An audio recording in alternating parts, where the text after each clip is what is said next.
అంటే కలియుగంలో హైయెస్ట్ యజ్ఞం ఏమిటంటే భగవంతుడి యొక్క నామాన్ని స్తుతించటం, కీర్తించటం, జపం చేయటం. ఇంతకు మించినటువంటి యజ్ఞం ఇంకొకటి లేదు. యజ్ఞం అంటే అర్థం ఏంటంటే ప్రయత్నం చేయటం. దేనికి ప్రయత్నం చేయటం అంటే మనం భగవంతుణ్ణి సాక్షాత్కారం చేసుకోవడం కోసం ప్రయత్నం చేయటం. భగవంతుడు ఎక్కడున్నాడు అంటే నిజానికి భగవంతుడు మన హృదయంలోనే ఉన్నాడు. భగవంతుడు సర్వవ్యాపకుడు, సర్వజ్ఞుడు, సర్వశక్తిమంతుడు, సర్వజీవ హృదయ అంతర్వాసి. మన హృదయంలోనే ఉన్నాడు భగవంతుడు. అంటే మనకి నిజానికి చెప్పాలంటే భగవంతుడే మన లోపల నుంచి మాట్లాడుతున్నాడు. ఇప్పుడు నా లోపల నుంచి మాట్లాడేది భగవంతుడే.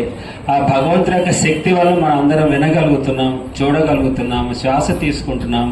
లోపల నుండి భగవంతుడే అన్నీ చేస్తున్నాడు. భగవంతుడు అంతర్యామి. భగవంతుడు ఎట్లయితే ఈ సకల చరాచర జగత్తుని ప్రభువు అన్నమాట, భగవంతుడు పాలిస్తున్నాడు.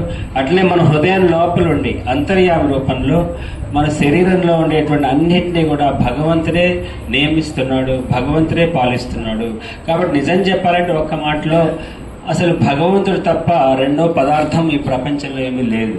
అందుకే మనం విష్ణు సహస్రనామంలో మొట్టమొదటిది విశ్వం విష్ణు, అంటే ఈ యూనివర్స్ అంతా భగవంతుడే. లోపల బయట ఆ నారాయణుడు వ్యాపించి ఉన్నాడు. కాబట్టి చైతన్యమైంది, దివ్యమైంది ఆ స్వరూపమే భగవంతుడు. అటువంటి భగవంతుడు మన హృదయం